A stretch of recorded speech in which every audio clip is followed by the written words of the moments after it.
ఒక్కసారి కొమ్మూరి గోల్డ్ కి కాల్ చేయండి. తాకట్లో ఉన్న మీ బంగారాన్ని విడిపించి మార్కెట్ ప్రైస్ కి వాళ్ళు కొనుక్కుని మిగతా డబ్బులు మీకు ఇచ్చేస్తారు. హాయ్, వెల్కమ్ టు మనం టీవీ. మనం టీవీ ఉన్నది మన కోసం. సో చర్లపల్లిలో విషాదం జరిగింది. ఒక తల్లి రాసిన మరణ శాసనంతో ఇద్దరు, చేతన అండ్ విశాల్ ఇద్దరు కూడా చనిపోయారు. సో వాళ్ళిద్దరితో పాటు ఆ తల్లి కూడా, విజయారెడ్డి కూడా చనిపోయింది. గత నెల 29:11 చర్లపల్లి రైల్వే స్టేషన్కి వెళ్ళింది విజయారెడ్డి ఇద్దరు పిల్లల్ని తీసుకొని. అంతకంటే ముందు రోజే 29న వీళ్ళు రైల్వే స్టేషన్కి వచ్చారు. 27న ఆ అమ్మాయిని, ఏదైతే ఇంటర్ చదువుతున్న వాళ్ళ కూతుర్ని హాస్టల్లో దిగబెట్టడానికి వెళ్ళారు.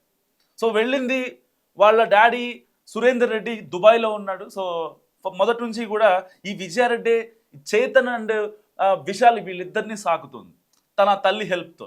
అండ్ విజయారెడ్డి ఒక ఎంఎన్సి కంపెనీలో టీమ్ లీడ్గా కూడా ఉన్నారు. ఇలాంటి నేపథ్యంలో వాళ్ళు ముగ్గురు వెళ్ళి ట్రైన్కి ఎదురుగా చనిపోయిన ఘటన ఇప్పుడు దేశవ్యాప్తంగా కలకలం రేపుతుంది. చాలామంది పిల్లల్ని అనాథలను చేస్తుందనే ఒకే ఒక్క రీజన్తో పిల్లల్ని కూడా తీసుకెళ్ళిందా అని వాళ్ళ కుటుంబ సభ్యులే చెప్తున్న పరిస్థితి. గత కొద్ది రోజులుగా విజయారెడ్డి సింగిల్గా ఉన్నానని, ఒత్తిడికి గురవుతుందని కూడా వాళ్ళ ఆఫీస్లో కొలీగ్స్ చెప్తున్నారు. సో దీంతోనే, ఈ ఒక్క రీజన్తోనే ఈ దారుణానికి పాల్పడి ఉంటుందని కూడా ఆమె బంధువులు చెప్తున్న పరిస్థితి. సో ఆమె భర్త కూడా దుబాయ్ నుంచి రావడంతో పోలీసులు కూడా ఎంక్వైరీ స్టార్ట్ చేశారు. సో నా భార్య చాలా స్ట్రాంగ్, తను చాలా సపోర్ట్ ఉంటుంది నాకు అని వాళ్ళ భర్త కూడా చెప్తున్న పరిస్థితి. సో ఇక్కడ భర్త ఏమన్నా వేధింపులకు గురి చేశాడా, లేకపోతే ఏమన్నా ఇబ్బందులకు గురి చేశాడా అన్న యాంగిల్లో కూడా పోలీసులు తమదైన స్టైల్లో విచారించారు. కానీ కట్ చేస్తే వాళ్ళ బంధువులు, వాళ్ళ పొరిగింటి వాళ్ళు అండ్ విజయారెడ్డి వాళ్ళ అమ్మ పుష్పారెడ్డి వీళ్ళందరూ చెప్పేదాని ప్రకారం అసలు ఆవిడ చాలా స్ట్రాంగ్ అని చెప్తున్నారు. మరి ఇంత స్ట్రాంగ్గా ఉన్నవాడు ఎందుకు చనిపోయింది?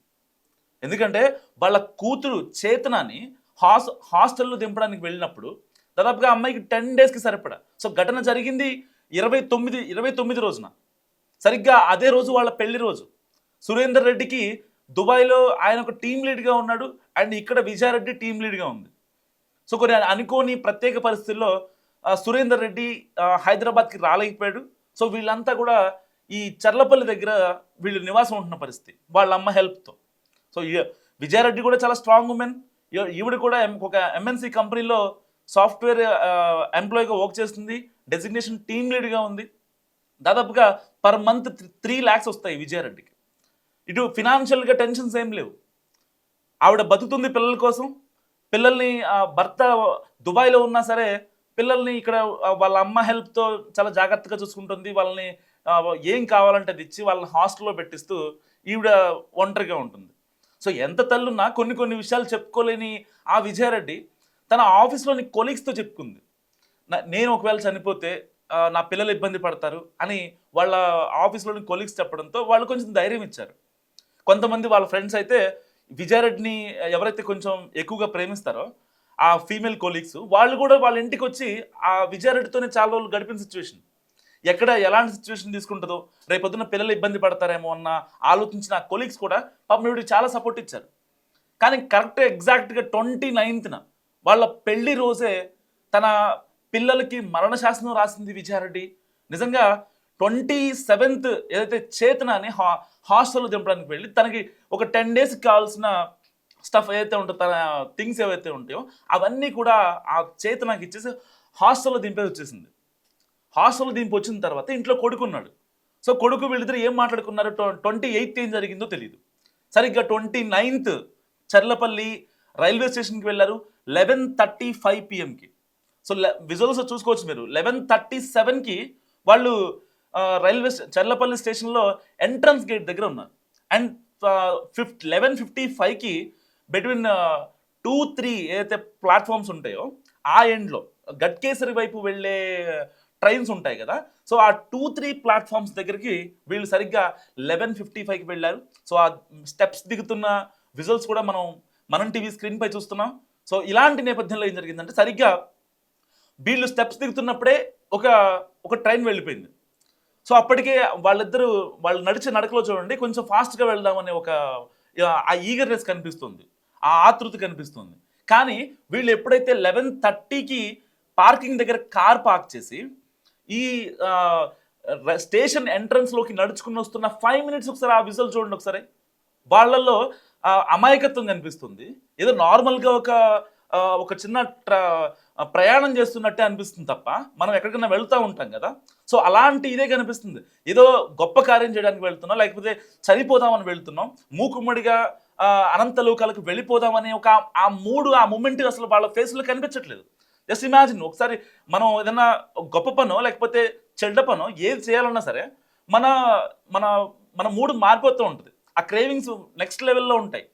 సో అది మంచైనా చెడైనా సరే, సో ఇది చేయగలమా లేదా, మన వల్ల అవుద్దా కాదా అనే ఒక టెన్షన్ వాతావరణం మన ఫేస్లో కొట్టొచ్చినట్టు కనిపిస్తూ ఉంటుంది. కానీ విజయారెడ్డికి అదేం కనిపించట్లేదు. ఒకసారి అది జూమిన్ చేయండి. సో ఒక్కసారి ఆవిడ ఎక్స్ప్రెషన్ చూడండి. చాలా క్యాజువల్గా ఎంటర్ అయింది లోపలికి. ఎంటర్ అయిన తర్వాత వాళ్ళ కొడుకు అడిగాడు, అమ్మ నాకు దాహం అవుతుందని చెప్తే అక్కడ ఏదైతే ప్లాట్ఫామ్ నెంబర్ 8-9కి వెళ్ళే దారి ఉందో అక్కడ సరిగ్గా 20 రూపీస్ పెట్టి వాటర్ బాటిల్ తీసుకున్నారు. దాని తర్వాత వాటర్ తాగాడు. అంటే చనిపోతామని తెలుసు ముగ్గురికి. మరి ఇంటి దగ్గర ఏమైంది లేకపోతే ఇంట్లో ఏమైంది, ఇప్పటికి 5 రోజులు గడుస్తున్నా సరే పోలీసులు విచారణ ఏం కనుక్కోలేకపోతున్నారు. కానీ వాస్తవానికి 28th ఏదో జరిగింది. ఎందుకంటే ఆల్రెడీ ఆ అమ్మాయిని 27th చేతన అనే హాస్టల్కి పంపింది. ఆ అమ్మాయికి 10 days కావాల్సిన థింగ్స్ని మొత్తాన్ని ఏర్పాటు చేసి మళ్ళీ 28th ఈవినింగ్ ఆ అమ్మాయిని మళ్ళీ పిలవాల్సిన అవసరం ఏంటి? 29th night. So 28th morning నుంచి 29th మార్నింగ్ వరకు అంటే దాదాపు ఆ 24 hours ఏం జరిగిందనే దానిపై ఇప్పుడు పోలీసులు ఫోకస్ పెట్టారు. సో వీళ్ళ అమ్మ పుష్ప చెప్తున్న దాని ప్రకారం పుష్పారెడ్డి ఏం చెప్తుందంటే పోలీసులకి, లేదు నా కూతురు చాలా మంచిది, చాలా స్ట్రాంగ్గా ఉంటుంది, అలా అని చెప్పి సురేందర్ రెడ్డి అల్లుడేమి చెడ్డవాడు అంటలేదు, వీళ్ళిద్దరి మధ్య గొడవలు అయితే ఏం లేవు, అలా అని ప్రేమ కూడా లేదని చెప్తున్నారు. సో ప్రేమ లేనప్పుడే కదా గొడవలు స్టార్ట్ అయ్యేది. జస్ట్ వాళ్ళిద్దరి మధ్య ఆ కమ్యూనికేషన్ నిజంగా ఉంటే, ఒకవేళ కేవలం జాబ్ రీత్యా దుబాయ్లో ఉన్నవాడు 1 సంవత్సరం ఉంటాడు, 2 ఏళ్ళు ఉంటాడు, సరే అల్టిమేట్గా పిల్లల కోసం కష్టపడుతున్నారు. ఏ తండ్రిని అంటే దూరంగా ఉండి పిల్లల కోసం, పిల్లల భావితరాల భవిష్యత్తు కోసం కష్టపడే ఏ తండ్రిని నేను కావాలని ఉద్దేశించి అనట్లేదు. బట్ వాస్తవానికి ఇక్కడ ఈవిడ విజయారెడ్డి అనే ఒక ఆవిడ స్ట్రాంగ్గా లేకపోతే పిల్లలు ఇవాళ అంత హైట్ ఎదిగే వాళ్ళ, అంత ఉత్తమ చదువులకు వెళ్ళేవాళ్ళ లేదు కదా. ఏ రోజు ఆగిపోయేది మొత్తం చదువును కూడా పిల్లలు ఆపిచ్చేసేవాళ్ళేమో. ఎందుకంటే ఈ అమ్మాయి ఆల్రెడీ లోన్లీనెస్లో ఉంది విజయారెడ్డి. సో ఒక్కసారి ఆ విజువల్ చూసుకోవచ్చు మీరు, స్క్రీన్ పైన విజువల్ కనిపిస్తుంది కదా. సో ఆ విజువల్లో అంటే మనం చచ్చిపోతున్నాం కాసేపట్లో అనే ఆ క్యూరియాసిటీ వాళ్ళలో అసలు ఏం కనిపించట్లేదు. అంటే పిల్లలు ఒకవేళ వాళ్ళ మమ్మీ విజయారెడ్డి చేతన్ని విశాల్ని ఇద్దరిని కలిపి మనం ముగ్గురం చనిపోబోతున్నాం అని ఉంటే కనీసం పిల్లలు దాన్ని డిఫెండ్ చేసుకోగలరు కదా. అసలు పిల్లలు ఎలా యాక్సెప్ట్ చేశారు చచ్చిపోదామంటే? అంటే కేవలం ఇక్కడ ఒకటే పాయింట్ కనిపిస్తుంది. ఒకవేళ విజయారెడ్డి ఒంటరిగా కనుక చనిపోతే నా కూతుర్ని నా కొడుకుని సురేందర్ రెడ్డి చూసుకోడు ఎట్టి పరిస్థితుల్లో. ఒకవేళ మా అమ్మ ఉన్నా సరే, ఆ పుష్పారెడ్డి ఎవరైతే విజయారెడ్డి వాళ్ళ అమ్మ ఉందో, సో ఆవిడ వృద్ధాప్యంతో ఉన్నారు, ఆవిడ చూసుకోవడం కష్టం. సో పిల్లల్ని చూసి వాళ్ళని పెద్ద చేసి వాళ్ళకి ఏం కావాలో అవి ఇచ్చి, ఇటు ఫినాన్షియల్గా కావచ్చు, ఇటు పర్సనల్ కావచ్చు, సో ఇలాంటి ఆ థింగ్స్ని ఇవ్వలేదన్నమాట పుష్పారెడ్డి. సో ఇన్ని ఆలోచించిన విజయారెడ్డి ఎట్టి పరిస్థితుల్లో చావే శరణ్యం అనుకుంది. తన 2 బిడ్డలకి మరణశాసనం రాసి తను కూడా అనంతలోకాలకు వెళ్ళిపోయింది. అసలు ఈ ఎంటైర్ ఎపిసోడ్లో దాదాపుగా చర్లపల్లి స్టేషన్కి 11:30కి వచ్చింది, 11:35కి కార్ పార్క్ చేసి 11:42కి మెయిన్ ఎంట్రన్స్ దగ్గరికి వచ్చింది. దాని తర్వాత టికెట్ కూడా ఏం తీసుకోలేదు. ప్లాట్ఫామ్ నెంబర్ 8-9 దగ్గర ఆవిడ ఎంట్రీ ఇచ్చి 2-3 దగ్గర ఏదైతే వాటర్ బాటిల్ తీసుకొని కొడుకు అడిగిన తర్వాత లోపలికి వచ్చింది. అండ్ వాళ్ళు స్టెప్స్ దిగుతున్న క్రమంలోనే ఒక ట్రైన్ వెళ్ళిపోయింది. సో ఆ ప్లాట్ఫామ్ మీద ఆ నెంబర్ 2 ప్లాట్ఫామ్ పైన గట్కేసర్ టువర్డ్స్ ఏదైతే ట్రైన్స్ గట్కేసర్ చర్లపల్లి దగ్గర నుంచి గట్కేసర్ వెళ్ళే, యాక్చువల్గా ఆ 2-3 ప్లాట్ఫామ్స్ మీద ఓన్లీ ఈ లోకల్ ట్రైన్స్ ఉంటాయి కదా, మనం లింగంపల్లి టు ఫలక్నామా టు పటాన్ చెరువు, ఈ యొక్క లోకల్ ట్రైన్స్ నడుస్తూ ఉంటాయి. సో అలాంటి టైంలో అది నైట్ టైం 11:30 అంటే లోకల్ ట్రైన్స్ నడవు. సో ఓన్లీ గూడ్స్ మాత్రమే నడుస్తూ ఉంటాయి. ఆల్టర్నేట్గా లూప్ లైన్లో ఉన్న ట్రైన్స్ని వదిలేస్తూ ఉంటారు. అండ్ సికింద్రాబాద్ నుంచి ఏదన్నా సూపర్ ఫాస్ట్ సర్కార్ ఎక్స్ప్రెస్ లాంటివి ఏమన్నా లైక్ జన్మభూమి కావచ్చు, గోదావరి ఎక్స్ప్రెస్ కావచ్చు, తిరుపతి ఎక్స్ప్రెస్ కావచ్చు, ఇలాంటి మెయిన్ ఎక్స్ప్రెస్ని 2-3 మీద నుంచి రన్ చేస్తారు. ఎందుకంటే ఆల్టర్నేటివ్గా కొన్ని కన్స్ట్రక్షన్లో ఉన్నాయి, కొన్ని వర్క్స్ నడుస్తున్నాయి. దానికోసం అని చెప్పి 2-3 ప్లాట్ఫామ్స్ ఎక్కువగా ఉంటాయి. సో ఆ విషయం విజయారెడ్డి తెలుసు. 2-3 ప్లాట్ఫామ్ మీద ఎక్కువగా రష్ ఉంటుంది. సో మనం ఏ క్షణమైనా మనం చచ్చిపోతాం. ఒకవేళ 5, 6, 7, 8, 9 వరకు మనం వెళ్ళామంటే ట్రైన్ కోసం ఆగాల్సిన టైం ఏదైతే ఉంటుందో చాలా ఉంటుంది. సో ఎప్పుడైతే 11:55కి ప్లాట్ఫామ్ మీదకి వచ్చిందో అక్కడ కాసేపు ఆగారు. అండ్ దాని తర్వాత పిల్లలతో మాట్లాడింది ఏదో అంటే ఆ రైల్వే స్టేషన్లోని సీసీ క్యామ్కి అక్కడ వాయిస్ రికార్డర్ లేదు కాబట్టి వాళ్ళు మాట్లాడిన మాటలు ఏంటో ఈ రైల్వే పోలీసులు వినలేకపోయారు. సో కానీ ఏం చెప్పాలనుకుంటుందో ప్రాపర్గా ఇద్దరు పిల్లలకి కన్వే చేసింది. సో పిల్లలకు కూడా విజయారెడ్డి అంటే చాలా ఇష్టం. ఆవిడ మాటని దేన్ని కూడా కాదనరు బేసిక్గా వీళ్ళు. సో చిన్నప్పటి నుంచి తండ్రి కొంచెం దూరంగా ఉండి వాళ్ళ ఆలనా పాలనా చుట్టంలో ఆయన ఇంకా కుదరలేదు కాబట్టి మొత్తం విజయారెడ్డి చూసుకుంది. విజయారెడ్డి ఇంకా పిల్లలు ఏం చెప్తే అదనమాట. అలా అలా అలా వాళ్ళిద్దరి మధ్య బాండింగ్ ఉంది. సో ఇలాంటి సమయంలో వాళ్ళు కూడా ఇంకేం అనలేకపోయారు. మరి వాళ్ళు అసలు ఎలా కన్విన్స్ చేస్తుందో ఇంకా దేవుడికి తెలుసు, ఆవిడకి తెలుసు, ఆ పిల్లలకు తెలుసు, పైన ఆ దేవుడికి తెలుసు. సో అలాంటి నేపథ్యంలో సరిగ్గా ట్రైన్ కాసేపట్లో వస్తుందనగా అనౌన్స్మెంట్ వచ్చింది.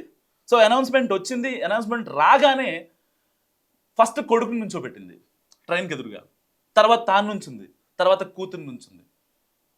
ఒకసారి ఆ విజువల్స్ కూడా మనం చూసుకోవచ్చు. సో సరిగ్గా అదే స్పాట్ దగ్గర విజయారెడ్డి ఫస్ట్ తన కొడుకుని విశాల్ని అక్కడ నుంచోబెట్టింది. అండ్ తర్వాత తాను నుంచుంది, తర్వాత చేతనని నుంచోబెట్టింది. జస్ట్ ఇమాజిన్ అసలు ఆ సెకండ్ ఏం జరిగి ఉంటుందో. ఆవిడ తన కొడుకుకి తన కూతురికి ఏమని చెప్పి కన్విన్స్ చేసింది. ఒక తల్లి మనం చచ్చిపోదామని కన్విన్స్ చేసిందా, నేను చచ్చిపోతే మిమ్మల్ని ఎవరు చూసుకోరని కన్విన్స్ చేసిందా? ఇది ఒక నిజం చెప్తున్నా అంటే $1 మిలియన్ ప్రశ్న ఇది.